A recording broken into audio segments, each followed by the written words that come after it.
ખભાના દુખાવા માટેની સામાન્ય કસરતો. સૌથી પહેલાં આ રીતે બંને હાથને પાછળ ઇન્ટરલોક કરીને અંદર અને બહાર 10 થી 15 વખત આ સ્ટ્રેચ કરવાનું છે. નેક્સ્ટ એક્સરસાઇઝમાં ખભાને ક્લોકવાઇઝ અને એન્ટી ક્લોકવાઇઝ 10-10 વખત રિપીટ કરાવવાના છે બંને ડિરેક્શનમાં.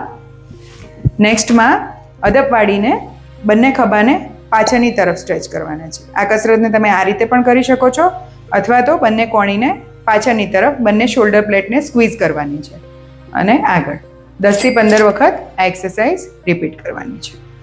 નેક્સ્ટ એક્સરસાઇઝમાં બંને હાથને નમસ્તે પોઝિશનમાં રાખીને સામે પુશ કરવાનું છે 2 થી 3 સેકન્ડ માટે હોલ્ડ. દરેક એક્સરસાઇઝને 10 થી 15 વખત રિપીટ કરવાની છે. એના પછી બંને હાથને આ રીતે ફિંગરને ઇન્ટરલોક કરીને સામે ખેંચવાની રહેશે અને પછી બીજી ડિરેક્શનમાં વારાફરતી ઓપોઝિટ ડિરેક્શનમાં સ્ટ્રેચ કરીને 2 થી 3 સેકન્ડ હોલ્ડ રાખવાનું છે. નેક્સ્ટમાં બંને હાથની મુઠ્ઠી બનાવીને ઉપરની મુઠ્ઠીથી નીચેની મુઠ્ઠીથી ઉપર અને ઉપરની મુઠ્ઠીથી નીચેની તરફ પુશ કરવાનું રહેશે. આને પણ તમારે 2 થી 3 સેકન્ડ હોલ્ડ અને 10 થી 15 રિપીટેશનમાં કરવાનું રહેશે. નેક્સ્ટ એક્સરસાઇઝ પેન્ડ્યુલમ એક્સરસાઇઝ, જેની અંદર તમે આવું 1 થી 2 કિલોનું વજન હાથમાં લઈ શકો છો. આ રીતે સાઈડમાં ટેબલનો કે એનો ટેકો લઈને એક પગ આગળ એક પગ પાછળ, હાથને એકદમ ઢીલો છોડીને આગળ અને પાછળ લોલકના જેમ મૂવમેન્ટ કરવાની છે. 15 થી 20 વખત આગળ અને પાછળ, ત્યારબાદ અંદર અને બહાર. 15 થી 20 વખત અંદર અને બહાર, ત્યારબાદ ધીરે ધીરે નાના સર્કલ 10 વખત સીધા અને 10 વખત ઊંધા. આ પેન્ડ્યુલમ એક્સરસાઇઝમાં રિપીટ કરવાના રહેશે. નેક્સ્ટ સ્ટિક એક્સરસાઇઝ, જેના અંદર આ રીતે દિવાલનો ટેકો લઈને તમારે ઊભું રહેવાનું છે. બંને હાથને થાપાની બાજુમાંથી ગ્રીપ કરવાના છે. આ રીતે શોલ્ડરમાંથી આગળની તરફ તમારાથી જેટલું જવાય એટલું ઉપરની તરફ જવાનું છે અને નીચે આવવાનું છે. 10 થી 15 વખત આ એક્સરસાઇઝ રિપીટ કરવાની છે આગળની તરફથી. નેક્સ્ટ એક્સરસાઇઝમાં એ જ રીતે તમે ખાલી હાથની મોટી ગ્રીપ કરીને સાઈડ ટુ સાઈડ ઉપરની તરફ અને બીજી તરફ લઈ જઈ શકો છો. આમાં તમારે કમરમાંથી કે વાંકા વળવાની જરૂર નથી. સીધા ઊભા રહીને જેટલું જવાય એટલું શોલ્ડરમાંથી જવાનું છે. સેમ આને પણ તમારે 10 થી 15 વખત રિપીટ કરવાની છે.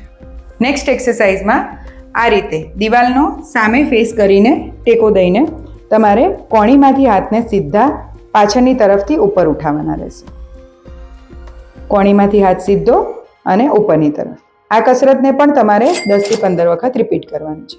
નેક્સ્ટ એક્સરસાઇઝ સેમ પોઝિશનમાં તમારે કોણીમાંથી વાળીને હાથને અને લાકડીને ઉપરની તરફ ખેંચવાનું રહેશે અને નીચે, ત્યારબાદ ઉપરની તરફ અને નીચે.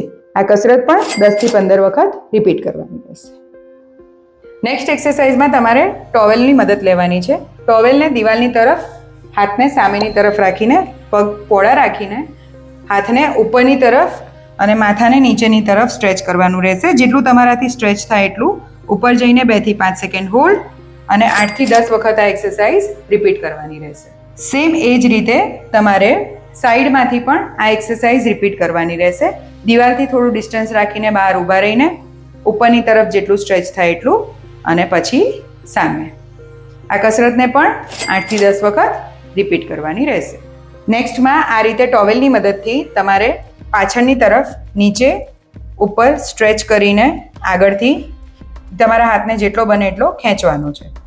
આ કસરતને પણ તમારે આ રીતે સ્ટ્રેચ કરીને આગળથી અને હાથ પાછળ રાખીને સ્ટ્રેચ કરવાનું છે. 8 થી 10 વખત રિપીટ કરવાનું. નેક્સ્ટ સ્ટ્રેચિંગમાં આ રીતે લાકડીને ફર્સ્ટ ફિંગર અને અંગૂઠાની વચ્ચે પકડીને કોણીની પાછળથી આ રીતે સ્ટ્રેચ કરવાનું રહેશે. આ સ્ટ્રેચિંગને 8 થી 10 સેકન્ડ હોલ્ડ અને 3 થી 5 રિપીટેશનમાં તમે કરી શકો છો. થેરાબેન્ડ એક્સરસાઇઝ શોલ્ડર માટે તમારે આ રીતે હાથમાં સામેની તરફ પકડીને બહારની તરફ પુલ કરીને અંદર લાવવાનો છે. 8 થી 10 વખત આ કસરતને રિપીટ કરવાની છે.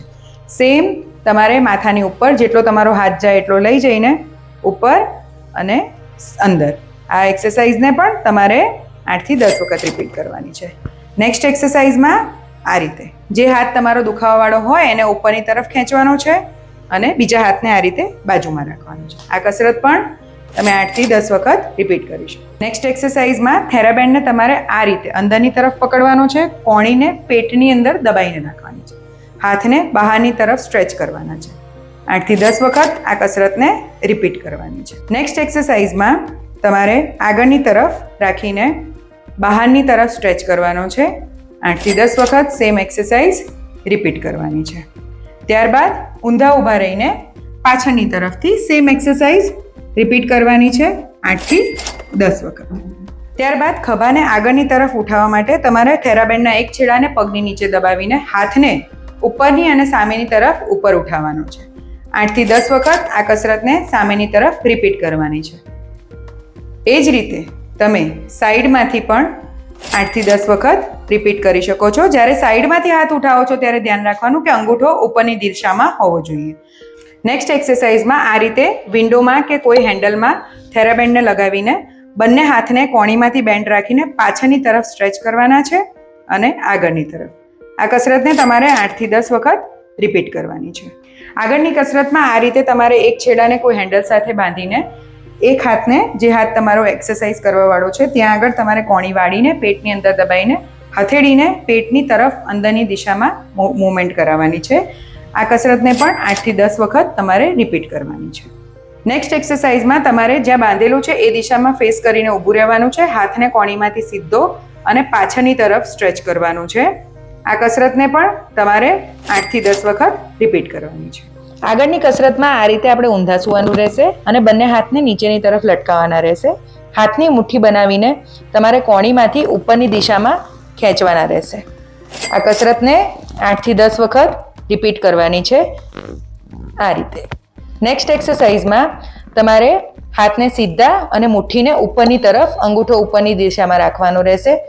ત્યાંથી તમારે હાથને શોલ્ડરમાંથી ઉપરની દિશામાં સ્ટ્રેચ કરવાનો રહેશે. આ કસરતને પણ 8 થી 10 વખત રિપીટ કરવાની છે. ત્યારબાદ હાથને આગળની દિશામાં વી શેપ બને એ રીતે રાખવાના છે, થોડા ખુલ્લા, અને અંગૂઠાને સેમ ઉપરની પોઝિશનમાં ઉપરની તરફ સ્ટ્રેચ કરાવવાના છે અને નીચે કરવાનું છે. ઉપર અને નીચે 8 થી 10 વખત આ કસરતને રિપીટ કરવાની છે.